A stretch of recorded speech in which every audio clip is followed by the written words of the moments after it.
सत श्री अकाल जी, स्वागत है तुहाडा साडे प्लेटफॉर्म मास्टर क्लासिस पटियाला ते।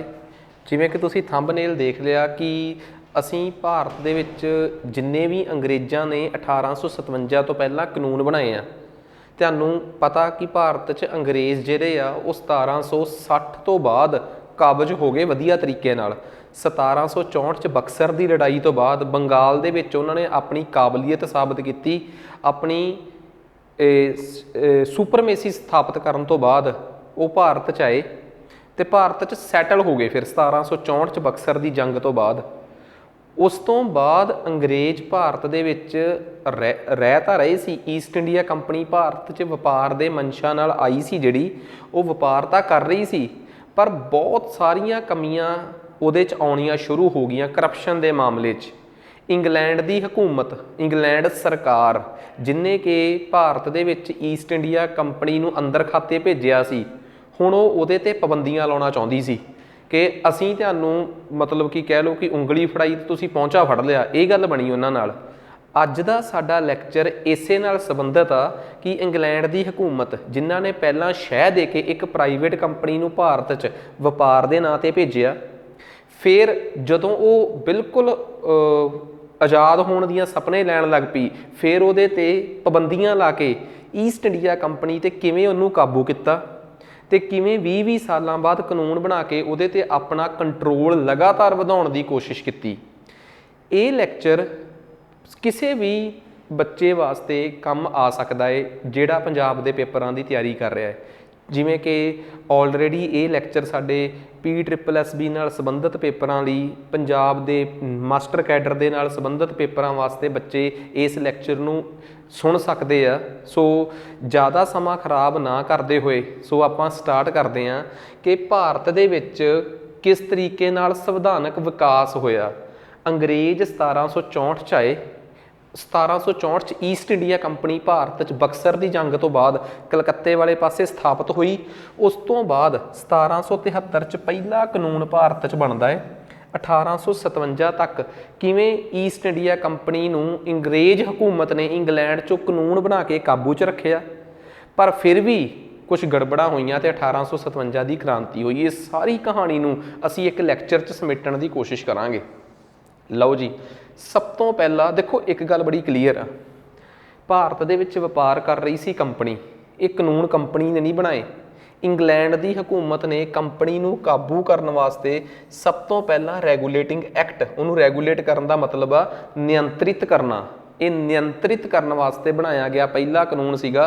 प्योर पंजाबी च लैक्चर आ, समझ के देखियो, क्लैरिटी बहुत आऊगी, क्योंकि ओबवियस जी गल असीं अपनी भाषा च ते लगातार साडे ईवन के असीं हुण एक स्पैशली प्योर पंजाबी कोर्स भी जिहड़ा है, जद कि असीं बाईलिंगुअल कल्ली इंग्लिश च भी अपने लैक्चरस अवेलेबल आ, हुण एक प्योर पंजाबी दे विच भी साडा वखरा कंटेंट चल रहा है, जिहड़ा असीं स्पैशली PSSB च प्योर पंजाबी वाले बच्चों नूं अते मास्टर कैडर च वाले बच्चों को प्रोवाइड करवावांगे, तां जो जिहड़े इंग्लिश जां बाईलिंगुअल भी नहीं समझ पाउंदे वो पंजाबी माध्यम च ज़्यादा वधिया क्लीयर करनगे। इन्हां दीयां किताबां भी असीं पंजाबी माध्यम च भी देवांगे।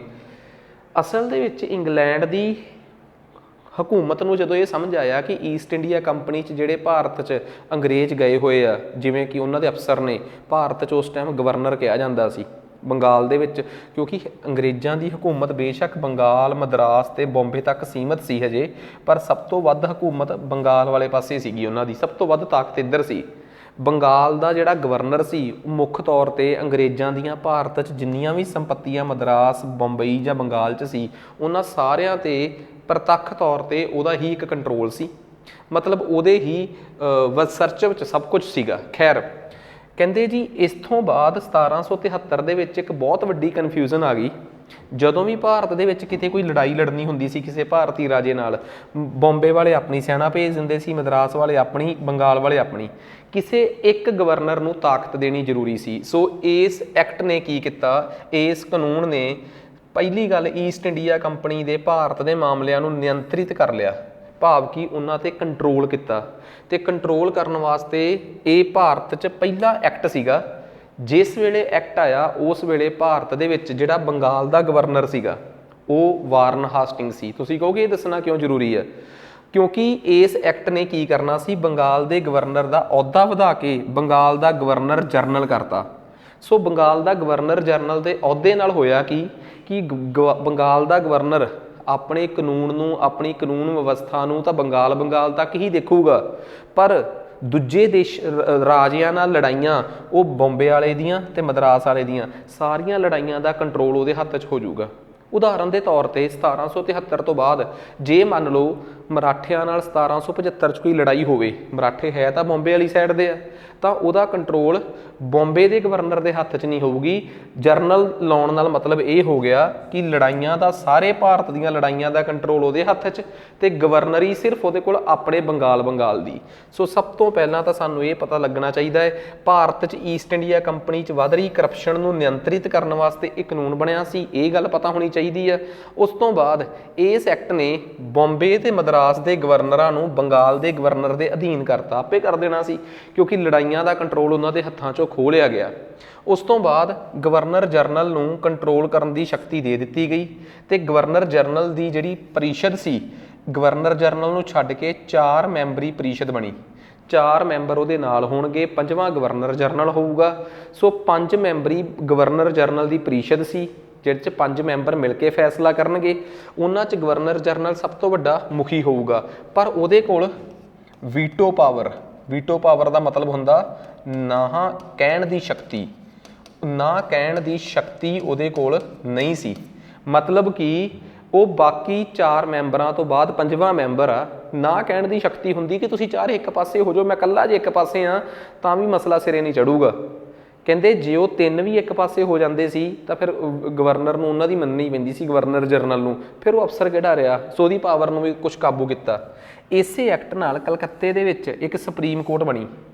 ਸੁਪਰੀਮ ਕੋਰਟ ਦਾ ਮਕਸਦ ਇਹ ਸੀਗਾ ਕਿ ਭਾਰਤ ਦੇ ਵਿੱਚ ਲੋਕਾਂ ਨੂੰ ਇਨਸਾਫ ਦੇਣਾ ਨਹੀਂ, ਘੱਟੋ ਘੱਟ ਕੰਪਨੀ ਦੇ ਮੁਲਾਜ਼ਮ ਆ ਜਿਹੜੇ, ਉਹਨਾਂ ਦੇ ਕੇਸ ਇੱਕ ਵੱਖਰੀ ਅਦਾਲਤ 'ਚ ਸੁਣੇ ਜਾਣ। ਭਾਰਤ ਦੇ ਹਰ ਜ਼ਿਲ੍ਹੇ ਦੇ ਵਿੱਚ ਤਾਂ ਨਹੀਂ, ਪਰ ਹਰ ਸੂਬੇ ਦੇ ਵਿੱਚ ਇੱਕ ਅਦਾਲਤ ਪਹਿਲਾਂ ਬਣ ਗਈ ਸੀ, ਪਰ ਮੁੱਖ ਤੌਰ ਤੇ 1774 ਦੇ ਵਿੱਚ ਕਲਕੱਤੇ 'ਚ ਇੱਕ ਸੁਪਰੀਮ ਕੋਰਟ ਬਣਾਈ ਗਈ, ਤੇ ਸੁਪਰੀਮ ਕੋਰਟ 'ਚ ਇੱਕ ਚੀਫ ਜਸਟਿਸ ਤੇ 3 ਜੱਜ ਸੀਗੇ। ਸੋ ਇਹ ਸਾਰਾ ਕੁਝ ਇਸ ਐਕਟ ਦੇ ਨਾਲ ਬਣਿਆ। ਖੈਰ, ਇਸ ਐਕਟ 'ਚ ਇੱਕ ਗੱਲ ਹੋਰ ਵੀ ਕਹਿ ਦਿੱਤੀ ਗਈ ਕਿ ਅਗਲਾ ਕਾਨੂੰਨ 20 ਸਾਲ ਬਾਅਦ ਬਣੂਗਾ। ਠੀਕ ਆ, ਕਿ 20 ਸਾਲ ਬਾਅਦ ਅਸੀਂ ਕਾਨੂੰਨ ਨੂੰ ਰਿਵਿਊ ਕਰਿਆ ਕਰਾਂਗੇ, ਭਾਵ ਕਿ ਅਸੀਂ ਉਹਨੂੰ ਦੇਖਿਆ ਪਰਖਿਆ ਕਰਾਂਗੇ। ਉਸ ਤੋਂ ਬਾਅਦ ਅਸੀਂ ਨਵਾਂ ਕਾਨੂੰਨ ਲੈ ਕੇ ਆਵਾਂਗੇ, ਜਿਹਦੇ ਨਾਲ ਕਿ ਭਾਰਤ ਦੇ ਵਿੱਚ ਕਾਨੂੰਨ ਵਿਵਸਥਾ ਵੀ ਬਣੀ ਰਵੇ, ਤੇ ਭਾਰਤ 'ਚ ਜਿਹੜੀ ਕੰਪਨੀ ਆ ਈਸਟ ਇੰਡੀਆ ਕੰਪਨੀ, ਉਹ ਵੀ ਕੰਟਰੋਲ 'ਚ ਰਵੇ ਇੰਗਲੈਂਡ ਦੀ ਸੰਸਦ ਦੀ, ਉੱਥੋਂ ਦੀ ਸਰਕਾਰ ਦੇ। ਖੈਰ, 10 ਸਾਲਾਂ 'ਚ ਹੀ ਕਰਪਸ਼ਨ ਇਸ ਪੱਧਰ ਤੇ ਪਹੁੰਚ ਗਈ ਕਿ ਇੰਗਲੈਂਡ ਦੇ ਪ੍ਰਧਾਨ ਮੰਤਰੀ ਪਿਟਸ ਦੇ ਨਾਮ ਤੇ ਇੱਕ ਵਿਸ਼ੇਸ਼ ਐਕਟ ਫੇਰ ਬਣ ਕੇ ਆ ਗਿਆ, ਇੱਕ ਨਵਾਂ ਅਧੀਨੀਅਮ, ਨਵਾਂ ਕਾਨੂੰਨ ਬਣ ਕੇ ਆਇਆ ਸਿਰਫ 11 ਸਾਲ ਬਾਅਦ। It means East India company ਦੀ ਬੇਸ਼ਰਮੀ ਇਸ ਹੱਦ ਤੱਕ ਸੀ ਕਿ ਪਹਿਲੇ ਕਾਨੂੰਨ ਨੇ ਉੱਥੋਂ ਦੇ ਅਫਸਰਾਂ ਨੂੰ, ਜਿਹੜਾ ਵਾਰਨ ਹਾਸਟਿੰਗ ਭਾਰਤ 'ਚ ਗਵਰਨਰ ਜਨਰਲ ਸੀ, ਉਹਦੀ ਕਰਪਸ਼ਨ ਨੂੰ ਠੱਲਣੀ ਪਈ। ਇਸ ਕਰਕੇ 11 ਸਾਲ ਬਾਅਦ ਹੀ ਅਗਲਾ ਐਕਟ ਆਇਆ, ਤੇ ਇਸ ਐਕਟ 'ਚ ਸਾਫ਼ ਲਿਖਿਆ ਕਿ ਅੱਜ ਤੋਂ ਬਾਅਦ ਭਾਰਤ 'ਚ ਜਿਹੜੀ ਈਸਟ ਇੰਡੀਆ ਕੰਪਨੀ ਦੇ ਇਲਾਕੇ ਆ, ਉਹਨਾਂ ਨੂੰ ਭਾਰਤ ਵਿੱਚ ਬ੍ਰਿਟਿਸ਼ ਸੰਪੱਤੀ ਕਹਿ ਕੇ ਬੁਲਾਇਆ ਜਾਊਗਾ। ਇਸ਼ਾਰੇ ਨਾਲ ਬ੍ਰਿਟਿਸ਼ ਗੌਰਮੈਂਟ, ਬ੍ਰਿਟਿਸ਼ ਸਰਕਾਰ, ਅੰਗਰੇਜ਼ ਹਕੂਮਤ ਅੰਦਰ ਖਾਤੇ ਇਹ ਦੱਸਣਾ ਚਾਹੁੰਦੀ ਸੀ ਈਸਟ ਇੰਡੀਆ ਕੰਪਨੀ ਨੂੰ ਕਿ ਭਾਰਤ 'ਚ ਤੁਸੀਂ ਰਾਜ ਨਹੀਂ ਕਰ ਰਹੇ, ਤੁਹਾਡੀ ਜਾਇਦਾਦ ਹੁਣ ਤੁਹਾਡੀ ਕੰਪਨੀ ਦੀ ਜਾਇਦਾਦ ਦੇ ਨਾਂ 'ਤੇ ਨਹੀਂ, ਸਾਡੀ ਜਾਇਦਾਦ ਦੇ ਨਾਂ 'ਤੇ ਲਿਖੀ ਜਾਊਗੀ। ਤਾਂ ਉਹਨੂੰ ਕਿਹਾ ਗਿਆ ਬ੍ਰਿਟਿਸ਼ ਪੋਜੈਸ਼ਨਸ ਇਨ ਇੰਡੀਆ, ਭਾਰਤ ਵਿੱਚ ਬ੍ਰਿਟਿਸ਼ ਸੰਪੱਤੀ।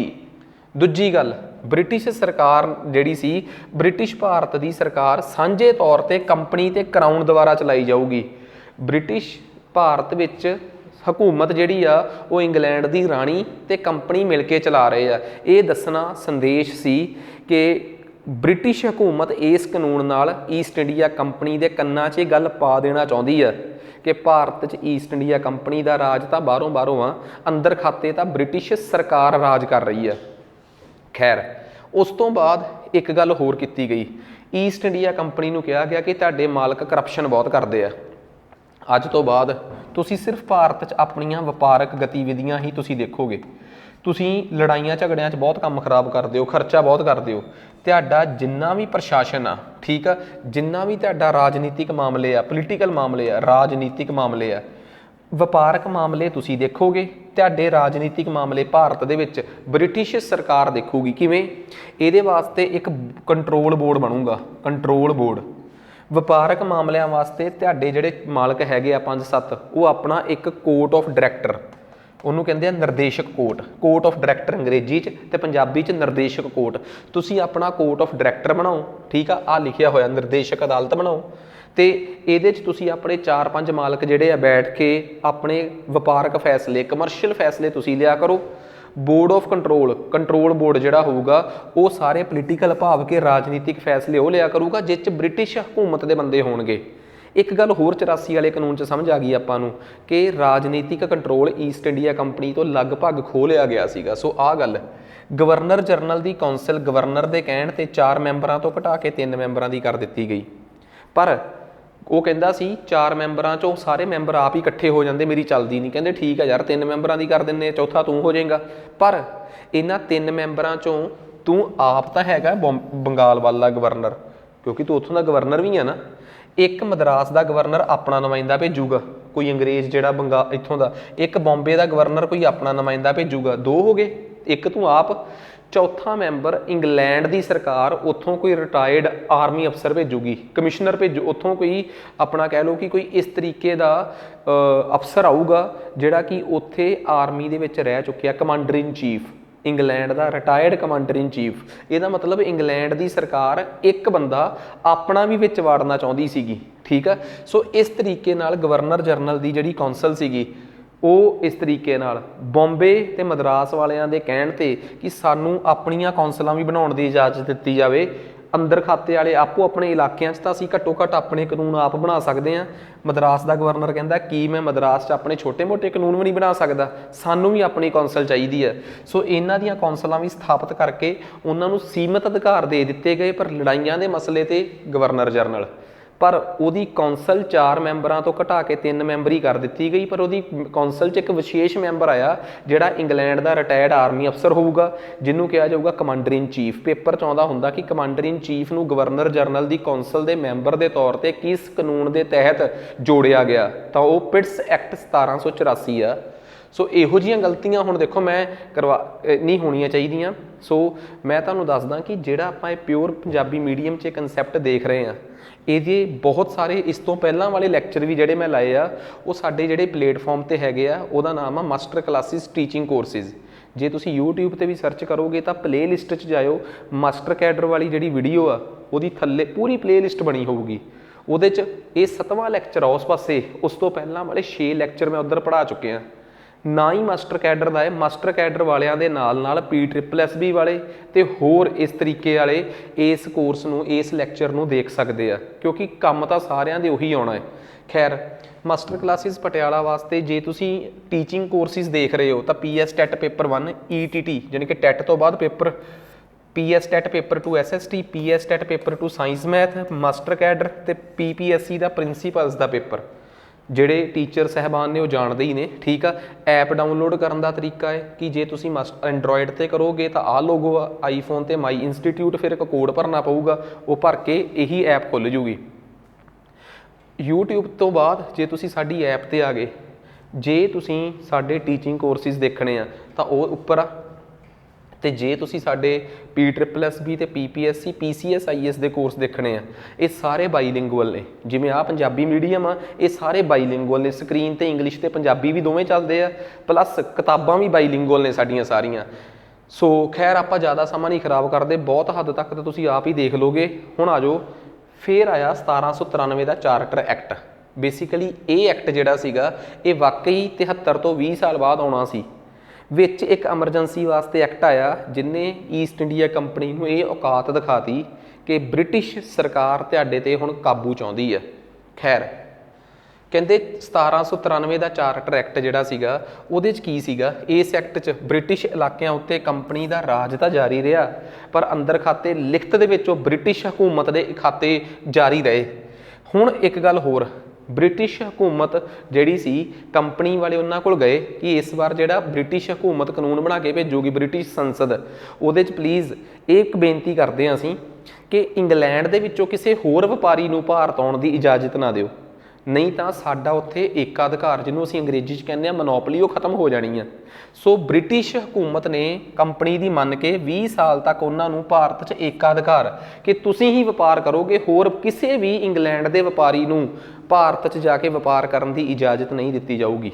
ठीक है, सो एकाधिकार अगले 20 साल वास्ते। तो कंपनी नूं ये कहा गया कि तुसीं अपने डिविडेंड चों जो तुहाडी कमाई बनती है, जे तुसीं एक साल च जिन्ना भी कमाउंदे हो उहदा 10% जिहड़ा है वो तुसीं अपने शेयर होल्डरस च वंडना है, जिन्हां ने तुहाडी कंपनी च पैसा शेयर च लाया होया। 10% तक डिविडेंड जिहड़ा है वो वधाउणा है तुसीं। खैर हुण एक गल बड़ी क्लीयर है, गवर्नर जनरल जिहड़ा कि जिहदे हत्थ च कोई बहुती वड्डी ताकत तुहानूं लग ही गया होऊगा कि नहीं सीगी। हुण उहदे कौंसल च 3 मैंबर ने, चौथा मैंबर वो आप आ, पर हुण उहदी ताकत नूं थोड़ा जिहा वधा दित्ता गया।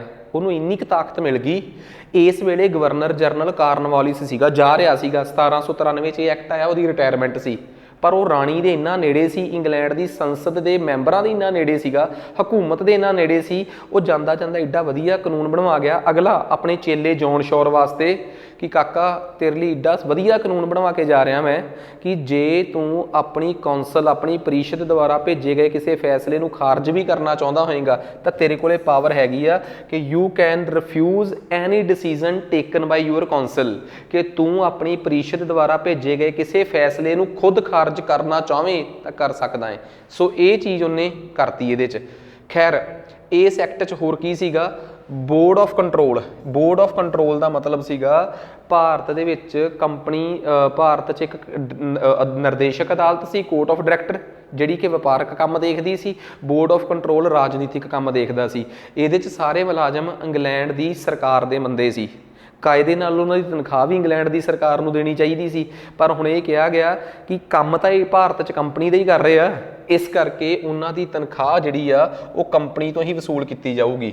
सो कंपनी जिहड़ी सी उहदे ते हुण लगातार बोझ पैना शुरू हो गया, तो कंपनी नूं ये भी कहा गया कि तुसीं अपने सालाना प्रॉफिट चों 5 लाख जिहड़े आ वो ब्रिटिश हुकूमत नूं पे करने आ, तां जो कंपनी तो वध आम उन्हां दे प्रॉफिट चों टैक्स भी एक सरकार वधाउण लग पई। टैक्स बहुत वड्डे पद्धर ते सरकार ने कंपनी नूं वधाता, ते कंपनी दे सीनियर अफसरां ते एक ਸਕੰਜਾ कस्सिया गया कि तुसीं इंग्लैंड की सरकार नूं पुछे बिना भारत छड्ड के नहीं जा सकते, अदरवाइज इहनूं तुहाडा अस्तीफा मन्निया जाऊगा। असल दे विच ना तुहाडे दिमाग 'च एक गल हो रहा होऊगा कि भारत दे विच अबानियां दी कंपनी होवे जां अडानी परिवार की कंपनी होवे जां किसी तगड़े खानदान की कंपनी बंगलादेश ते कब्जा करी बैठी होवे, भारत सरकार उहदे ते नट क्यों कस रही है? ਉਹਦਾ ਕਾਰਨ ਕੀ ਹੈ?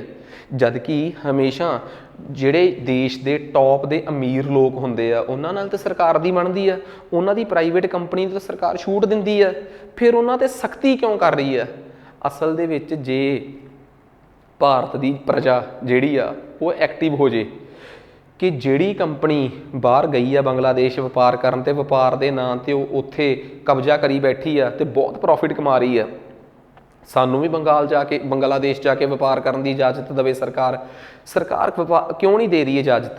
सो सरकार ते लगातार प्रैशर बिल्ड हो रहा सीगा, वोटां दा टाइम हुंदा है, सो सरकार नूं ना चाहुंदे होए भी अपने चैतिਆਂ की कंपनी ते सख्ती करनी पैंदी है। बस यही कहानी ईस्ट इंडिया कंपनी जो कि एक प्राइवेट कंपनी दी सी ते यही ब्रिटिश सरकार नूं मजबूरी सी। मैनूं लगदा ज़्यादा वधिया समझ आई गया होगा तुहानूं हुण, ठीक है। खैर इस तो बाद 20 साल बाद आया 1813 का एक्ट।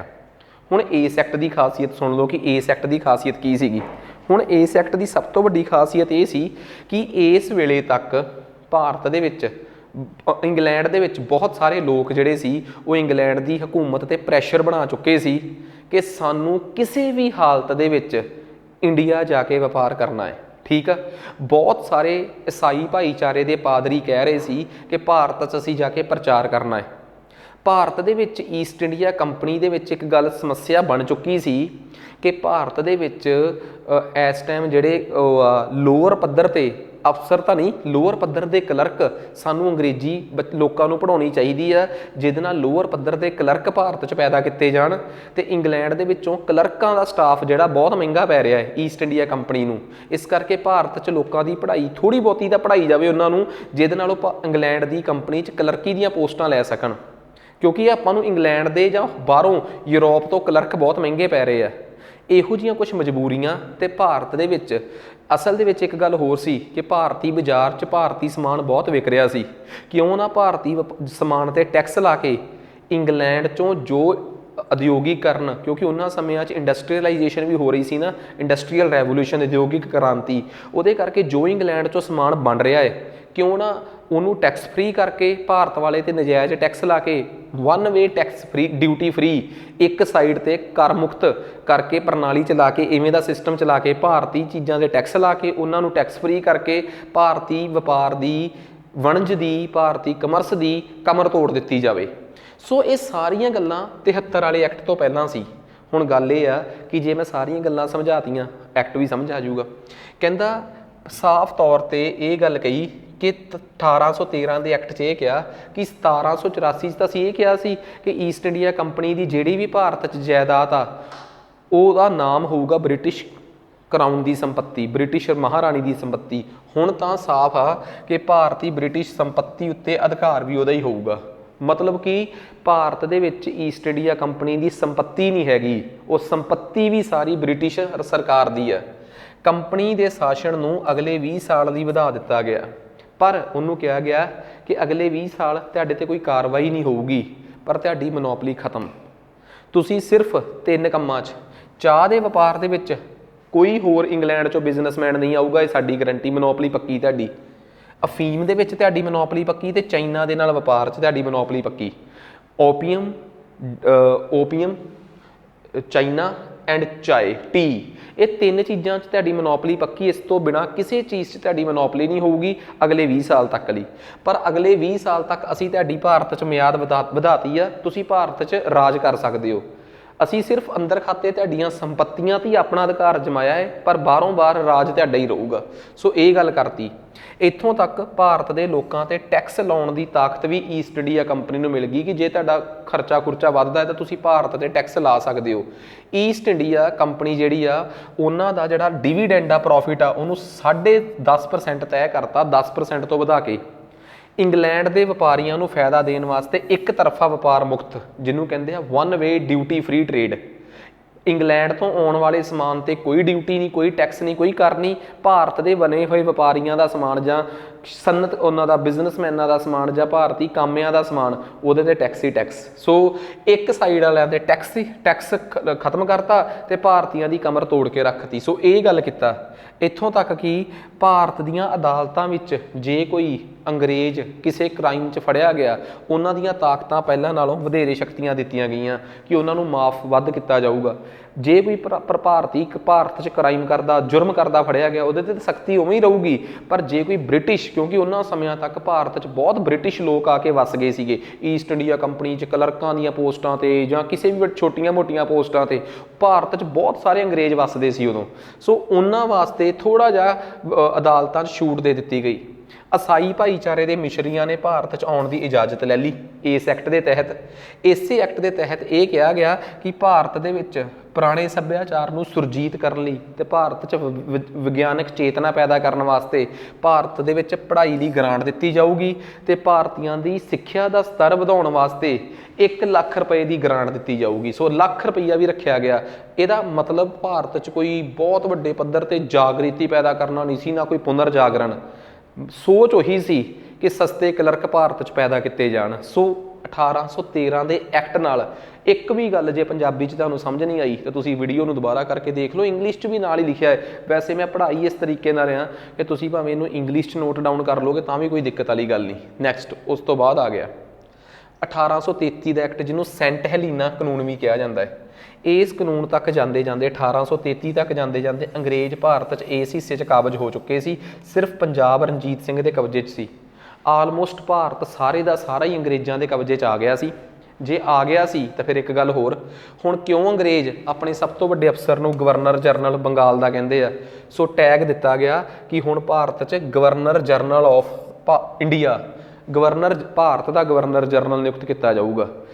ਸੋ ਭਾਰਤ ਦੇ ਗਵਰਨਰ ਜਨਰਲ ਦੇ ਤੌਰ 'ਤੇ ਨਿਯੁਕਤੀ ਹੋਣ ਲੱਗ ਪਈ। ਬੰਗਾਲ ਦੇ ਗਵਰਨਰ ਜਨਰਲ ਦਾ ਤਖਤੀ ਦਫ਼ਤਰ ਦੇ ਬਾਹਰੋਂ ਉਤਰ ਗਈ ਤੇ ਇਹਦੇ ਹਿਸਾਬ ਨਾਲ ਜਿਹੜਾ ਬੰਦਾ 1828 ਤੋਂ ਲੈ ਕੇ 35 ਤੱਕ ਬੰਗਾਲ ਦਾ ਗਵਰਨਰ ਜਨਰਲ ਸੀ, 33 'ਚ ਕਾਨੂੰਨ ਆਇਆ ਤੇ ਉਹਦੇ ਦਫ਼ਤਰ ਦੇ ਬਾਹਰੋਂ ਬੰਗਾਲ ਦੇ ਗਵਰਨਰ ਜਨਰਲ ਦਾ ਟੈਗ ਲਾ ਕੇ ਭਾਰਤ ਦੇ ਗਵਰਨਰ ਜਨਰਲ ਦਾ ਟੈਗ ਲੱਗ ਗਿਆ ਤੇ ਇਸ ਮਾਮਲੇ ਦੇ ਵਿੱਚ ਲਾਰਡ ਵਿਲੀਅਮ ਬੈਂਟਿਕ ਪਹਿਲਾ ਗਵਰਨਰ ਜਨਰਲ ਬਣਿਆ। ਅਗਲਾ ਗੱਲ ਕਹਿੰਦਾ ਬੰਬੇ ਤੇ ਮਦਰਾਸ ਦੇ ਜਿਹੜੇ ਗਵਰਨਰ ਸੀਗੇ, ਠੀਕ ਆ, ਉਹਨਾਂ ਨੂੰ ਸ਼ਾਇਦ 1793 ਦੇ ਵਿੱਚ ਉੱਥੋਂ ਦੀਆਂ ਕੌਂਸਲਾਂ ਬਣਾਉਣ ਦੀ ਇਜਾਜ਼ਤ ਮਿਲ ਗਈ ਸੀ ਕਿ ਛੋਟੇ-ਮੋਟੇ ਕਾਨੂੰਨ ਬਣਾਏ ਜਾਣਗੇ। ਪਰ ਇਹੋ ਜਿਹਾ ਰੌਲਾ ਵਧਿਆ ਬੰਗਾਲ ਦੇ ਗਵਰਨਰ ਦੀਆਂ ਸ਼ਿਕਾਇਤਾਂ ਤੇ ਬੰਗਾਲ ਦੇ ਗਵਰਨਰ ਜਨਰਲ ਦੀਆਂ, ਜਿਹੜਾ ਕਿ ਹੁਣ ਭਾਰਤ ਦਾ ਗਵਰਨਰ ਜਨਰਲ ਹੋ ਗਿਆ, ਕਿ ਉੱਥੇ ਜਿਹੜੀਆਂ ਤਾਕਤਾਂ ਨੇ ਉਹਨਾਂ ਨੂੰ ਮਿਸਯੂਜ਼ ਕਰਦੇ ਉੱਥੋਂ ਦੇ ਗਵਰਨਰ, ਵੱਖੋ ਵੱਖ ਕਾਨੂੰਨ ਬਣਾ ਰਹੇ ਆ ਤੇ ਦੇਸ਼ ਦੇ ਕਾਨੂੰਨਾਂ ਨਾਲ ਉਹਨਾਂ ਦੇ ਕਾਨੂੰਨ ਮਿਲਦੇ ਹੀ ਨਹੀਂ। ਸੋ ਇਸ ਕਰਕੇ ਉੱਥੋਂ ਦੇ ਗਵਰਨਰਾਂ ਦੀਆਂ ਜਿਹੜਾ ਕਿਹੜਾ ਸੀਗਾ ਬੰਬੇ ਤੇ ਮਦਰਾਸ ਦੇ ਜਿਹੜੇ ਗਵਰਨਰ ਸੀ ਉਹਨਾਂ ਦੀਆਂ ਵਿਧਾਨਕ ਸ਼ਕਤੀਆਂ ਉਹਨਾਂ ਤੋਂ ਖੋਲੀਆਂ ਗਈਆਂ ਕਿ ਹੁਣ ਤੋਂ ਬਾਅਦ ਭਾਰਤ ਦਾ ਗਵਰਨਰ ਜਨਰਲ ਜਿਹੜਾ ਕਿ ਰਾਜਧਾਨੀ ਕਲਕੱਤੇ 'ਚ ਬਹਿ ਰਿਹਾ ਹੈ ਉਹੀ ਪੂਰੇ ਭਾਰਤ 'ਚ ਸਾਰੇ ਪਾਸੇ ਕਾਨੂੰਨ ਭਾਵ ਕਿ ਵਿਧਾਨ ਭਾਵ ਕਿ ਲੈਜਿਸਲੇਸ਼ਨ ਕਰੂਗਾ, ਉਹੀ ਕਾਨੂੰਨ ਬਣਾਊਗਾ। ਸੋ ਇਸ ਤਰੀਕੇ ਨਾਲ ਇਸ ਐਕਟ ਨੇ ਕੀ ਕੀਤਾ, ਭਾਰਤ ਦੇ ਵਿੱਚ ਗਵਰਨਰ ਜਨਰਲ ਜਿਹੜੀ ਸੀਗੀ ਉਹਦੀ ਸਰਕਾਰ ਨੂੰ ਭਾਰਤ 'ਚ ਪਹਿਲੀ ਵਾਰੀ ਇੰਡੀਅਨ ਗੌਰਮੈਂਟ ਭਾਰਤ ਸਰਕਾਰ ਕਿਹਾ ਗਿਆ ਤੇ ਉਹਦੀ ਕੌਂਸਲ ਦਾ ਨਾਮ ਹੀ ਬਦਲ ਕੇ ਗਵਰਨਰ ਜਨਰਲ ਦੀ ਕੌਂਸਲ ਨੂੰ ਹੁਣ ਇੰਡੀਅਨ ਕੌਂਸਲ ਕਹਿਣਾ ਸ਼ੁਰੂ ਕਰਤਾ, ਇੰਡੀਅਨ ਕੌਂਸਲ, ਭਾਰਤੀ ਪ੍ਰੀਸ਼ਦ। ਉਸ ਤੋਂ ਬਾਅਦ ਗਵਰਨਰ ਜਨਰਲ ਦੀ ਕੌਂਸਲ 'ਚ 1784 ਤੋਂ ਬਾਅਦ 3 ਮੈਂਬਰ ਹੀ ਸੀਗੇ। ਉਹਨਾਂ 3 ਮੈਂਬਰਾਂ 'ਚ ਚੌਥਾ ਮੈਂਬਰ ਵੀ ਜੋੜ ਦਿੱਤਾ ਗਿਆ। ਆਹ ਗਵਰਨਰ ਜਨਰਲ 3 ਮੈਂਬਰ ਪੁਰਾਣੇ, ਇੱਕ ਚੌਥੇ ਮੈਂਬਰ ਦੀ ਡੰਡੀ ਛੋਟੀ ਕਿਉਂ ਬਣਾਈ ਆ, ਕਿਉਂਕਿ ਇਹਦੀਆਂ ਸ਼ਕਤੀਆਂ ਸੀਮਿਤ ਸੀ। ਇਹ ਚੌਥਾ ਮੈਂਬਰ ਕਾਨੂੰਨ ਦਾ ਸਮਝਦਾਰ ਸੀਗਾ ਤੇ ਲਾਅ ਮਕੂਲੇ ਚੌਥੇ ਮੈਂਬਰ ਦੇ ਤੌਰ ਤੇ ਜੋੜਿਆ ਗਿਆ। ਸੋ ਇਹ ਗੱਲ ਆਪਾਂ ਨੂੰ ਸਮਝ ਆ ਗਈ, ਲਾਅ ਮੈਂਬਰ ਬਣਾਇਆ ਗਿਆ, ਕਾਨੂੰਨ ਸਲਾਹਕਾਰ ਬਣਾਇਆ ਗਿਆ ਸੀਗਾ ਇਹ ਚੌਥਾ ਮੈਂਬਰ, ਪਰ ਉਹ ਵੋਟ ਨਹੀਂ ਸੀ ਪਾ ਸਕਦਾ, ਉਹਦੀਆਂ ਸ਼ਕਤੀਆਂ ਸੀਮਿਤ ਜ਼ਰੂਰ ਸੀਗੀਆਂ, ਠੀਕ ਆ। ਸੋ ਨੈਕਸਟ, ਭਾਰਤ ਦੇ ਵਿੱਚ ਇਸੇ ਸਾਲ ਹੀ ਜਿਹੜਾ ਚੌਥਾ ਮੈਂਬਰ ਲਾਅ ਮੈਂਬਰ ਬਣਾਇਆ ਗਿਆ, ਕਾਨੂੰਨ ਮੈਂਬਰ ਬਣਾਇਆ ਗਿਆ, ਉਹਨੂੰ ਵੱਖਰੇ ਤੌਰ ਤੇ ਇਸ ਐਕਟ ਦੇ ਵਿੱਚ ਭਾਰਤ ਦੇ ਵਿੱਚ ਪਹਿਲੇ ਕਾਨੂੰਨ ਕਮਿਸ਼ਨ ਦੀ ਸਥਾਪਨਾ ਕਰਕੇ ਉਸ ਕਾਨੂੰਨ ਕਮਿਸ਼ਨ ਦਾ ਚੇਅਰਮੈਨ ਵੀ ਲਾਇਆ ਗਿਆ ਲਾਰਡ ਮੈਕਾਲੇ ਨੂੰ। ਇੱਕ ਤਾਂ ਤੂੰ ਗਵਰਨਰ ਜਨਰਲ ਦੀ ਪ੍ਰੀਸ਼ਦ ਦਾ ਚੌਥਾ ਮੈਂਬਰ ਆ, ਇੱਕ ਤੂੰ ਭਾਰਤੀ ਕਾਨੂੰਨ ਕਮਿਸ਼ਨ ਜਿਹੜਾ ਕਿ ਪਹਿਲੀ ਵਾਰ ਭਾਰਤ 'ਚ ਗਠਿਤ ਕੀਤਾ ਗਿਆ ਇਸ ਐਕਟ ਨਾਲ ਉਹਦਾ ਚੇਅਰਮੈਨ ਵੀ ਆ। ਤੇਰਾ ਮਕਸਦ 2 ਆ, ਗਵਰਨਰ ਜਨਰਲ ਦੀ ਕੌਂਸਲ ਦਾ ਮੈਂਬਰ ਆ, ਇਸ ਕਰਕੇ ਤੂੰ ਗਵਰਨਰ ਜਨਰਲ ਨੂੰ ਸਲਾਹਾਂ ਵੀ ਦਿਆ ਕਰਿਆ, ਕਾਨੂੰਨੀ ਸਲਾਹਾਂ। ਇੱਕ ਤੂੰ ਵਿਸ਼ੇਸ਼ ਤੌਰ ਤੇ ਕਾਨੂੰਨ ਕਮਿਸ਼ਨ ਦਾ ਚੇਅਰਮੈਨ ਵੀ ਆ, ਭਾਰਤ ਦੇ ਵਿੱਚ ਨਵੇਂ ਕਾਨੂੰਨ ਤੂੰ ਬਣਾਉਣੇ ਆ। ਇਸੇ ਨਹੀਂ ਫਿਰ ਭਾਰਤ 'ਚ IPC, CRPC, CPC, ਭਾਰਤੀ ਦੰਡ ਸੰਹਿਤਾ ਹੋ ਗਈ, ਠੀਕ ਆ, ਤੇ ਫੌਜਧਾਰੀ ਸੰਹਿਤਾ ਹੋ ਗਈ ਆਪਣੀ, ਤੇ ਉਸ ਤੋਂ ਬਿਨਾਂ ਆਪਣੀ ਜਿਹੜੀ ਆ ਸੀਗੀ ਸ਼ਹਾਦਤ ਅਧੀਨੀਅਮ ਹੋ ਗਿਆ। ਇਹ ਸਾਰੇ ਕਾਨੂੰਨ ਇਸ ਬੰਦੇ ਦੇ ਕਹਿਣ ਤੇ ਬਣੇ ਸੀਗੇ, ਠੀਕ ਆ। ਉਸ ਤੋਂ ਬਾਅਦ ਬੰਗਾਲ ਦੀ ਪ੍ਰੈਜ਼ੀਡੈਂਸੀ ਨੂੰ ਆਗਰਾ ਤੇ ਫੋਰਟ ਵਿਲੀਅਮ, ਬੰਗਾਲ ਵੀ 2 ਹਿੱਸਿਆਂ 'ਚ ਵੰਡ ਦਿੱਤਾ ਗਿਆ ਪਰ ਇਸ ਕਾਨੂੰਨ ਦੇ ਤਹਿਤ, ਪਰ ਉਹ ਕੋਈ ਗੱਲ ਬਣੀ ਨਹੀਂ। ਇਸ ਤੋਂ ਬਿਨਾਂ ਇਸ ਕਾਨੂੰਨ 'ਚ ਇਹ ਵੀ ਕਿਹਾ ਗਿਆ ਕਿ ਭਾਰਤ ਦੇ ਵਿੱਚ ਜਿਹੜਾ ਇਹਦਾ ਭਾਰਤੀਆਂ ਨੂੰ ਹਕੂਮਤ ਦੇ ਵਿੱਚ ਅਫਸਰੀ ਦੇ ਵਿੱਚ ਭਰਤੀ ਕੀਤਾ ਜਾਊਗਾ, ਪਰ ਇਸ ਕਾਨੂੰਨ ਦੀ, ਇਸ ਕਲੌਜ਼ ਦੀ, ਇਸ ਪ੍ਰੋਵੀਜ਼ਨ ਦੀ, ਇਸ ਪ੍ਰਾਵਧਾਨ ਦੀ ਕਿਤੇ ਵੀ ਉਹ ਨਹੀਂ ਕੀਤੀ ਗਈ, ਇਹਨੂੰ ਮੰਨਿਆ ਨਹੀਂ ਗਿਆ। ਭਾਰਤ 'ਚ ਉਸ ਵੇਲੇ ਗੁਲਾਮੀ ਨੂੰ ਘਟਾਉਣ ਦੀ ਵਚਨਬੱਧਤਾ ਦਿੱਤੀ ਗਈ ਇਸ ਕਾਨੂੰਨ 'ਚ, ਇੱਥੋਂ ਤੱਕ ਕਿ ਗਵਰਨਰ ਜਨਰਲ ਵਿਲੀਅਮ ਬੈਂਟਿਕ ਨੇ ਇੱਕ ਸਲੀਮੈਨ ਨਾਮ ਦਾ ਸੁਪਰੀਡੈਂਡੈਂਟ ਸਪੈਸ਼ਲ ਤੌਰ ਤੇ ਗੁਲਾਮੀ ਖਤਮ ਕਰਨ ਵਾਸਤੇ ਐਕਸ਼ਨ ਲੈਣ ਵਾਸਤੇ ਬਣਾਇਆ ਸੀਗਾ। ਖੈਰ ਉਹ ਉਸ ਤੋਂ ਬਾਅਦ ਗੁਲਾਮੀ ਪ੍ਰਕਿਰਿਆ ਜਿਹੜੀ ਆ ਉਹਨੂੰ ਖਤਮ ਕਰਨ ਲਈ ਵਚਨਬੱਧਤਾ ਵੀ ਦਿਖਾਈ ਗਈ। ਸੋ ਗੁਲਾਮੀ ਨੂੰ ਖਤਮ ਕਰਨ ਦੀ ਕਮਿਟਮੈਂਟ ਇਸੇ ਐਕਟ ਦੇ ਤਹਿਤ ਆਈ ਆ। ਆਹ ਦੱਸੋ ਜੀ, ਗੱਲ ਸਮਝ ਆ ਗਈ ਸਾਰੀ।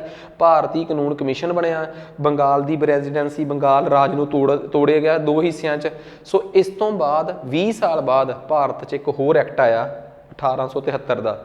ਬ੍ਰਿਟਿਸ਼ ਹਕੂਮਤ ਨੂੰ ਅੰਦਰ ਖਾਤੇ ਸਮਝ ਆ ਰਹੀ ਸੀ ਕਿ ਭਾਰਤ 'ਚ ਈਸਟ ਇੰਡੀਆ ਕੰਪਨੀ ਦੇ ਖਿਲਾਫ ਭਾਰਤੀ ਰਾਜੇ ਬਗਾਵਤ ਕਰ ਸਕਦੇ ਆ। ਉਹ ਵੀ ਉੱਥੋਂ ਪੂਰੇ ਤਿਆਰ ਸੀ ਕਿ ਜੇ ਇਹਨਾਂ ਦੇ ਖਿਲਾਫ ਬਗਾਵਤ ਹੋਈ ਅਸੀਂ ਦਬਾ ਤੇ ਦੇਵਾਂਗੇ ਬਗਾਵਤ, ਪਰ ਫਿਰ ਅਸੀਂ ਉਸੇ ਬਹਾਨੇ ਈਸਟ ਇੰਡੀਆ ਕੰਪਨੀ ਨੂੰ ਭਾਰਤ 'ਚੋਂ ਭਜਾ ਕੇ ਭਾਰਤ 'ਚ ਆਪ ਕੰਟਰੋਲ ਕਰਾਂਗੇ। ਸੋ ਇਹਦੇ 'ਚ ਇਸ ਐਕਟ 'ਚ ਸਭ ਤੋਂ ਵੱਡੀ ਗੱਲ ਕਿ ਜਿਹੜਾ 3 ਮੈਂਬਰੀ ਉਹ ਸੀਗਾ 4 ਮੈਂਬਰੀ ਕਮਿਸ਼ਨ, ਜੇ ਚੌਥੇ ਮੈਂਬਰ ਦੀਆਂ ਪਾਵਰਾਂ ਘੱਟ ਸੀ, ਚੌਥੇ ਮੈਂਬਰ ਨੂੰ ਬਰਾਬਰ ਦੇ ਅਧਿਕਾਰ ਦੇ ਦਿੱਤੇ ਗਏ। ਇੱਥੋਂ ਬਾਅਦ ਸਿੰਧ ਤੇ ਪੰਜਾਬ, ਉਸ ਟਾਈਮ 2 ਨਵੇਂ ਸੂਬੇ ਬਣੇ ਸੀ ਕਿਉਂਕਿ ਹੁਣ ਤੱਕ 1849 'ਚ ਪੰਜਾਬ ਜਿਹੜਾ ਸੀਗਾ ਉਹ ਤੇ ਸਿੰਧ ਇਹਨਾਂ ਨੂੰ ਕੈਪਚਰ ਕਰ ਲਿਆ ਗਿਆ ਸੀ ਤੇ ਇਹਨਾਂ ਸੂਬਿਆਂ ਨੂੰ 1853 ਦੇ ਐਕਟ ਨਾਲ ਭਾਰਤ 'ਚ ਲੈਫਟੀਨੈਂਟ ਗਵਰਨਰ ਨਿਯੁਕਤ ਕਰ ਦਿੱਤਾ ਗਿਆ। ਪੰਜਾਬ ਦਾ 1853 ਦੇ ਐਕਟ ਦੇ ਮੁਤਾਬਕ ਲੈਫਟੀਨੈਂਟ ਗਵਰਨਰ ਜੌਨ ਲਾਰੈਂਸ ਨਿਯੁਕਤ ਕੀਤਾ ਗਿਆ। ਉਹ ਅੱਡ ਗੱਲ ਆ ਕਿ 1859 ਦੇ ਵਿੱਚ ਜਾ ਕੇ ਇੱਥੇ ਲੈਫਟੀਨੈਂਟ ਗਵਰਨਰ ਦੀ ਜਗ੍ਹਾ ਤੇ ਉਪ ਰਾਜਪਾਲ ਡਿਪਟੀ ਗਵਰਨਰ ਜਾਂ ਲੈਫਟੀਨੈਂਟ ਗਵਰਨਰ ਜਿਹੜਾ ਸੀਗਾ ਉਹ ਨਿਯੁਕਤ ਕਰ ਦਿੱਤਾ ਗਿਆ। ਲੈਫਟੀਨੈਂਟ ਗਵਰਨਰ, ਗਵਰਨਰ ਹੁੰਦਾ ਰਾਜਪਾਲ। ਸੋ ਭਾਰਤ ਦੇ ਪੰਜਾਬ ਦੇ ਵਿੱਚ 1859 'ਚ ਉਹੀ ਬੰਦਾ ਜਿਹੜਾ ਪਹਿਲਾਂ ਪੰਜਾਬ ਦੇ ਵਿੱਚ ਲੈਫਟੀਨੈਂਟ ਗਵਰਨਰ ਸੀਗਾ, ਚੀਫ ਕਮਿਸ਼ਨਰ ਕਹਿ ਦਿੰਦੇ ਜਿਹਨੂੰ ਆਪਾਂ, ਉਹ ਸੀਗਾ। ਹੁਣ ਉਹ ਸੌਰੀ ਪੰਜਾਬ ਨੂੰ ਇਹਨਾਂ ਸੂਬਿਆਂ ਲਈ ਲੈਫਟੀਨੈਂਟ ਗਵਰਨਰ ਨਹੀਂ ਚੀਫ ਕਮਿਸ਼ਨਰ, ਸੌਰੀ ਇਹ ਗਲਤ ਸ਼ਬਦ ਲਿਖਿਆ ਹੋਇਆ, ਚੀਫ ਕਮਿਸ਼ਨਰ, ਮੁੱਖ ਕਮਿਸ਼ਨਰ ਜਿਹੜਾ ਸੀਗਾ ਉਹਨੂੰ ਨਿਯੁਕਤ ਕੀਤਾ ਗਿਆ। ਠੀਕ ਆ, ਭਾਰਤ 'ਚ ਚੀਫ ਕਮਿਸ਼ਨਰ, ਮੁੱਖ ਕਮਿਸ਼ਨਰ ਨਿਯੁਕਤ ਕੀਤਾ ਗਿਆ ਤੇ ਚੀਫ ਕਮਿਸ਼ਨਰ ਦੀ ਅਹੁਦੇ ਤੇ ਲਾਇਆ ਗਿਆ ਜੌਨ ਲਾਰੈਂਸ ਨੂੰ। 1859 ਦੇ ਵਿੱਚ ਬਾਅਦ 'ਚ ਜਾ ਕੇ ਪੰਜਾਬ ਲਈ ਉਪ ਰਾਜਪਾਲ ਲੈਫਟੀਨੈਂਟ ਗਵਰਨਰ ਨਿਯੁਕਤ ਕਰ ਦਿੱਤਾ ਗਿਆ, ਅਹੁਦਾ ਬਦਲ ਦਿੱਤਾ ਗਿਆ ਤੇ ਅਹੁਦੇ ਤੇ ਬੰਦਾ ਉਹੀ ਸੀ ਕਿਉਂਕਿ ਪੁਰਾਣੇ ਟਾਈਮ ਤੋਂ ਉਹੀ ਚੱਲ ਰਿਹਾ ਸੀ ਬੰਦਾ ਪੋਸਟ ਤੇ। ਸੋ 1853 ਦੇ ਐਕਟ ਦੇ ਵਿੱਚ ਇਹ ਹੋ ਗਿਆ। ਵਿਧਾਨ ਪਰਿਸ਼ਦ ਜਿਹੜੀ ਕਿ ਗਵਰਨਰ ਜਨਰਲ ਦੀ ਕੌਂਸਲ ਦੀ ਉਹ ਸੀਗੀ, ਇਹ ਗਵਰਨਰ ਜਨਰਲ ਦੀ ਇੱਕ ਅਜਿਹੀ ਕੌਂਸਲ ਜਿਸ ਦਾ ਕੰਮ, ਜਿਹੜੀ ਗਵਰਨਰ ਜਨਰਲ ਦੀ ਆਪਣੀ ਕੌਂਸਲ ਸੀਗੀ, ਜਿਹੜੀ ਚੌਥਾ ਮੈਂਬਰ ਸੀਗਾ, ਇਸ ਕੌਂਸਲ ਨੂੰ ਕਿਹਾ ਜਾਂਦਾ ਸੀ ਭਾਰਤੀ ਕੌਂਸਲ। ਇਹਦਾ ਕੰਮ ਸੀ ਕਾਨੂੰਨ ਨੂੰ ਲਾਗੂ ਕਰਾਉਣਾ। ਇਹ ਅੱਜ ਦੇ ਸਮੇਂ 'ਚ ਦੇਖਿਆ ਜਾਵੇ ਤਾਂ ਮੋਦੀ ਜਾਂ ਭਗਵੰਤ ਮਾਨ ਦੀ ਸਰਕਾਰ ਵਰਗਾ ਕੰਮ ਸੀ। ਵਿਧਾਨ ਪਰਿਸ਼ਦ ਜਿਹਦੇ 'ਚ 6 ਮੈਂਬਰ ਸਨ ਉਹ ਵਧਾ ਕੇ 12 ਕਰਤੇ। ਇਹਦਾ ਕੰਮ, ਇਹ ਅੱਜ ਦੀ ਪਾਰਲੀਮੈਂਟ ਵਰਗੀ ਸੀ, ਇਹਦਾ ਕੰਮ ਸੀ ਕਾਨੂੰਨ ਬਣਾਉਣਾ। ਅਸਲੀ ਕੌਂਸਲ ਤੇ ਆਹੀ ਸੀ ਜਿਹਦੇ 'ਚ 4 ਮੈਂਬਰ ਸੀ, ਜਿਹੜੀ ਕਾਨੂੰਨ ਨੂੰ ਲਾਗੂ ਕਰਾਉਂਦੀ ਸੀ, ਜਿਹੜੀ ਸਰਕਾਰ ਸੀ। 6 ਮੈਂਬਰਾਂ ਦੇ ਵਿੱਚ ਵੀ ਮੁਖੀ ਤਾਂ ਗਵਰਨਰ ਜਨਰਲ ਹੀ ਹੁੰਦਾ ਸੀ, ਪਰ ਇਹ 6 ਜਾਂ ਜਿਹੜੇ ਮੈਂਬਰ ਬਾਅਦ 'ਚ ਵਧਾ ਕੇ 12 ਕੀਤੇ, ਇਹਨਾਂ ਦਾ ਕੰਮ ਕਾਨੂੰਨ ਲਾਗੂ ਕਰਨਾ ਨਹੀਂ, ਕਾਨੂੰਨ ਬਣਾਉਣਾ ਸੀਗਾ। ਸੋ ਨੈਕਸਟ ਫਿਰ ਬੰਗਾਲ ਪ੍ਰੈਜ਼ੀਡੈਂਟ। ਇਸ ਤੋਂ ਬਾਅਦ ਇਹਦੇ 'ਚ ਕੀ ਹੋ ਗਿਆ, board of directors. So England the company ਜਿਹੜੀ ਸੀਗੀ, ਈਸਟ ਇੰਡੀਆ ਕੰਪਨੀ ਨੂੰ ਬ੍ਰਿਟਿਸ਼ ਹਕੂਮਤ ਅੱਖਾਂ ਦਿਖਾਉਣ ਲੱਗ ਪਈ। ਉਹਨਾਂ ਦੇ ਜਿਹੜੇ ਡਾਇਰੈਕਟਰਾਂ ਦੀ ਗਿਣਤੀ ਸੀ, ਨਿਰਦੇਸ਼ਕਾਂ ਦੀ ਗਿਣਤੀ ਸੀ, ਉਹਨੂੰ 24 ਤੋਂ ਘਟਾ ਕੇ 18 ਕਰਤਾ। ਭਾਰਤ ਦੇ ਵਿੱਚ ਬ੍ਰਿਟਿਸ਼ ਹਕੂਮਤ ਦਾ ਕੰਟਰੋਲ ਖਤਮ ਕਰਨ ਦੀ ਕੋਸ਼ਿਸ਼, ਤੇ ਇਹ ਵੀ ਕਹਿਤਾ ਕਿ ਅਗਲੇ 20 ਸਾਲ ਤੁਸੀਂ ਭਾਰਤ 'ਚ ਰਹੋ, ਇਹਦੀ ਕੋਈ ਗਰੰਟੀ ਨਹੀਂ ਤੁਹਾਡੀ, ਅਸੀਂ ਕੋਈ ਗਰੰਟੀ ਨਹੀਂ ਦਿੰਦੇ ਕਿ ਤੁਹਾਡਾ ਭਾਰਤ 'ਚ ਕਿੰਨਾ ਰਾਜ ਰਹੂਗਾ। ਇਟ ਮੀਨਸ ਸਾਫ਼ ਤੇ ਸਪਸ਼ਟ ਸੀ ਕਿ ਬ੍ਰਿਟਿਸ਼ ਹਕੂਮਤ ਜੇ 1857 'ਚ ਭਾਰਤੀ ਲੋਕ ਬਗਾਵਤ ਵੀ ਨਾ ਕਰਦੇ ਤਾਂ ਬ੍ਰਿਟਿਸ਼ ਈਸਟ ਇੰਡੀਆ ਕੰਪਨੀ ਤੋਂ ਅਧਿਕਾਰ ਤਾਂ ਬ੍ਰਿਟਿਸ਼ ਸਰਕਾਰ ਖੋਣ ਦੇ ਪੂਰੇ ਮੂਡ ਦੇ ਵਿੱਚ ਸੀਗੀ। ਤੇ 1854 'ਚ ਮੈਕੂਲੇ ਦੀ ਕਮੇਟੀ ਬਣੀ। ਮੈਕੂਲੇ ਕੌਣ ਆ, ਤੁਹਾਨੂੰ ਦੱਸ ਹੀ ਦਿੱਤਾ ਹੈ। 1833 ਤੋਂ ਇਹ ਲਾਅ ਕਮਿਸ਼ਨਰ ਬਣਿਆ ਹੋਇਆ ਸੀ, ਲਾਅ ਕਮਿਸ਼ਨ ਦਾ ਮੁਖੀ ਸੀਗਾ। ਇਹਨੇ ਸਿਫਾਰਿਸ਼ ਵੀ ਕੀਤੀ ਕਿ ਭਾਰਤ ਦੇ ਵਿੱਚ ਭਾਰਤੀ ਲੋਕਾਂ ਨੂੰ ਸਿਵਲ ਸੇਵਾਵਾਂ ਦੇ ਵਿੱਚ ਭਾਰਤੀ ਲੋਕਾਂ ਦੀ ਐਂਟਰੀ ਵੀ ਕਰਾਈ ਜਾਵੇ, ਭਾਰਤੀਆਂ ਨੂੰ ਵੀ ਮੌਕਾ ਦਿੱਤਾ ਜਾਵੇ ਖੁੱਲ੍ਹੇ ਮੁਕਾਬਲੇ ਰਾਹੀਂ, ਓਪਨ ਕੰਪੀਟੀਸ਼ਨ ਰਾਹੀਂ। ਤੁਹਾਡੀ ਜਾਣਕਾਰੀ ਲਈ ਦੱਸਦਾ, 1861 ਵਿੱਚ ਫਿਰ ਇੱਕ ਕਾਨੂੰਨ ਬਣਿਆ, ਭਾਰਤੀ ਸਿਵਲ ਪ੍ਰੀਖਿਆਵਾਂ ਅਧੀਨੀਅਮ 1861, ਜਿਸ ਤੋਂ ਬਾਅਦ ਭਾਰਤੀਆਂ ਦੀ ਐਂਟਰੀ ਸ਼ੁਰੂ ਹੋਈ। ਤੇ ਮੈਂ ਅੱਗੇ ਜਾ ਕੇ ਪੜ੍ਹਾਊਂਗਾ ਕਿ 1863 'ਚ ਪਹਿਲੀ ਵਾਰੀ ਭਾਰਤੀ ਸਤਿੰਦਰ ਨਾਥ ਟੈਗੋਰ, ਸੁਰਿੰਦਰ ਨਾਥ ਬੈਨਰਜੀ ਹੁਣੀ IAS ਬਣੇ, ਉਦੋਂ ICS ਕਿਹਾ ਜਾਂਦਾ ਸੀ। ਸੋ ਮੈਂ ਮੰਨਦਾ 1853 ਦੇ ਐਕਟ ਬਾਰੇ ਤੁਹਾਨੂੰ ਚੰਗੀ ਤਰ੍ਹਾਂ ਸਮਝ ਆ ਗਿਆ ਹੋਊਗਾ, ਠੀਕ ਹੈ। ਸੋ 1853 ਦੇ ਐਕਟ ਬਾਰੇ ਸਮਝਣ ਤੋਂ ਬਾਅਦ ਸਾਨੂੰ ਇਹ ਸਮਝ ਆ ਗਿਆ, ਪਰ ਇਸ ਐਕਟ ਤੋਂ ਬਾਅਦ ਬ੍ਰਿਟਿਸ਼ ਸਰਕਾਰ ਤਾਂ ਦੇ ਮਨ 'ਚ ਮੈਲ ਆ ਹੀ ਚੁੱਕੀ ਸੀ। ਬ੍ਰਿਟਿਸ਼ ਸਰਕਾਰ ਸਾਫ਼ ਤੇ ਸਪਸ਼ਟ ਸੀ ਕਿ ਭਾਰਤ 'ਚ ਈਸਟ ਇੰਡੀਆ ਕੰਪਨੀ ਦਾ ਬੋਰੀ ਬਿਸਤਰਾ ਚੁਕਾਉਣ ਦੇ ਪੂਰੇ ਮੂਡ ਦੇ ਵਿੱਚ ਸੀ। ਸੋ ਉਹਨਾਂ ਨੇ ਭਾਰਤ 'ਚੋਂ ਉਹਨਾਂ ਦਾ ਬੋਰੀ ਬਿਸਤਰਾ ਚੁਕਾਉਣਾ ਵੀ ਸੀ ਤੇ ਚੁਕਾ ਵੀ ਦਿੱਤਾ। ਸੋ ਅਸਲ ਦੇ ਵਿੱਚ ਇਹ ਕਹਾਣੀ ਸੀ। ਫਿਰ 1857 ਦਾ ਬਗਾਵਤ ਹੋਈ ਤੇ ਬਗਾਵਤ ਤੋਂ ਬਾਅਦ ਆਪਾਂ ਮਤਲਬ ਕਿ ਅਗਲੇ ਕਿੱਸੇ ਪੜ੍ਹਦੇ ਆ। ਸੋ ਅਗਲੇ ਆਉਣ ਵਾਲੇ ਲੈਕਚਰਾਂ 'ਚ ਮੈਂ ਇਹ ਵੀ ਦੱਸੂਗਾ ਕਿ ਬ੍ਰਿਟਿਸ਼ ਹਕੂਮਤ ਨੇ, ਬ੍ਰਿਟਿਸ਼ ਸਰਕਾਰ ਨੇ ਜਾਂ ਈਸਟ ਇੰਡੀਆ ਕੰਪਨੀ ਨੇ 1857 ਤੋਂ ਪਹਿਲਾਂ ਤੇ 1857 ਤੋਂ ਬਾਅਦ ਭਾਰਤ 'ਚ ਬ੍ਰਿਟਿਸ਼ ਹਕੂਮਤ ਦਾ ਰਾਜ ਸੀ। ਮੈਂ ਤੁਹਾਨੂੰ ਇੱਕ ਗੱਲ ਸਾਫ਼ ਦੱਸਦਾ, ਉੱਪਰਖਾਨੇ ਤੱਕ ਤਾਂ ਸੱਤਾ ਬਦਲੀ ਆ, ਅਫਸਰ ਵੀ ਉਹੀ ਸੀ। ਤੁਹਾਨੂੰ ਮੈਂ ਵੀ ਦੱਸਦਾ 1857 'ਚ ਜਿਹੜਾ ਬ੍ਰਿਟਿਸ਼ ਕੰਪਨੀ ਦਾ ਗਵਰਨਰ ਜਨਰਲ ਸੀ, 57 ਦੇ ਵਿਦਰੋਹ ਤੋਂ ਬਾਅਦ ਉਹੀ ਬ੍ਰਿਟਿਸ਼ ਹਕੂਮਤ ਦਾ ਗਵਰਨਰ ਜਨਰਲ ਰਿਹਾ। ਸੋ ਅੰਗਰੇਜ਼ ਬਸ ਕੰਪਨੀ ਦੇ ਕੋਲੋਂ ਰਾਜ ਖੋਹਣਾ ਚਾਹੁੰਦੇ ਸੀ, ਸਿਰਫ ਇਸ ਕਰਕੇ ਕਿ ਭਾਰਤ ਤੇ ਰਾਜ ਹੁਣ ਸਿੱਧਾ ਬ੍ਰਿਟਿਸ਼ ਹਕੂਮਤ ਦਾ ਹੋ ਜੇ। ਸੋ ਇਸੇ ਤੋਂ ਅਗਲੇ ਲੈਕਚਰ ਦੇ ਵਿੱਚ ਮੈਂ ਪੜ੍ਹਾਊਂਗਾ ਕਿ ਭਾਰਤ ਦੇ ਵਿੱਚ ਬ੍ਰਿਟਿਸ਼ ਹਕੂਮਤ ਦੀ ਮਾਲੀਆ ਨੀਤੀ, ਰੈਵਨਿਊ ਕਿਵੇਂ ਇਕੱਠਾ ਕਰਦੇ ਸੀ, ਟੈਕਸ ਕਿਵੇਂ ਇਕੱਠਾ ਕਰਦੇ ਸੀ। ਫਿਰ ਉਸ ਤੋਂ ਬਾਅਦ 1857 ਤੱਕ ਭਾਰਤ 'ਚ ਕਿਹੜੇ ਗਵਰਨਰ ਜਨਰਲ ਹੋ ਕੇ ਹਟੇ ਆ। ਸੋ ਉਹਨਾਂ ਬਾਰੇ ਲੈਕਚਰ, ਫਿਰ 1857 ਦੇ ਵਿਦਰੋਹ 'ਤੇ ਲੈਕਚਰ, ਫਿਰ 1857 ਦੇ ਵਿਦਰੋਹ ਤੋਂ ਬਾਅਦ ਭਾਰਤ 'ਚ ਕਿਵੇਂ ਆਜ਼ਾਦੀ ਦਾ ਘੋਲ ਛਿੜਿਆ ਤੇ 1947 ਤੱਕ ਅਸੀਂ ਉਸ ਘੋਲ ਨੂੰ ਫਤਿਹ ਕੀਤਾ। ਉਮੀਦ ਕਰਦਾ ਕਿ ਪੰਜਾਬੀ ਮੀਡੀਅਮ 'ਚ ਇਹ ਲੈਕਚਰ ਜੋ ਕਿ ਪੰਜਾਬ ਪੁਲਿਸ ਦੇ ਕਾਂਸਟੇਬਲਾਂ ਲਈ, PSSB ਦੇ ਵਿੱਚ ਪੇਪਰਾਂ ਲਈ ਤੇ ਮਾਸਟਰ ਕੈਡਰ 'ਚ ਦੇ PS ਟੈਟ, ਤੁਸੀਂ ਕਹੋਗੇ ਸਰ ਮਾਸਟਰ ਕੈਡਰ ਵਾਸਤੇ ਤੁਸੀਂ ਇਹਦੀ ਸਲਾਹ ਕਿਉਂ ਨਹੀਂ ਦੇ ਰਹੀ, ਕਿਉਂਕਿ ਉਹਦੇ ਵਾਸਤੇ ਸਾਡਾ ਕੋਰਸ ਇਸ ਤੋਂ ਵੱਧ ਡਿਟੇਲ 'ਚ ਆ। ਵਜ੍ਹਾ ਉਸ ਪੱਧਰ, ਉਹ ਪੇਪਰ ਜਿਹੜਾ ਹੈ ਉਹਦਾ ਪੱਧਰ ਬਹੁਤ ਉੱਚਾ ਹੋ ਚੁੱਕਿਆ ਹੈ। ਸੋ ਹਰ ਪੇਪਰ ਦੇ ਪੱਧਰ ਨੂੰ ਦੇਖਦੇ ਹੋਏ ਉਹਦਾ ਕੰਟੈਂਟ ਤਿਆਰ ਕਰਨਾ ਇਹ ਜ਼ਿੰਮੇਵਾਰੀ ਹੈ ਸਾਡੀ। ਸੋ ਅੱਜ ਵਾਸਤੇ ਇੰਨਾ ਹੀ ਬਹੁਤ ਆ, ਧੰਨਵਾਦ।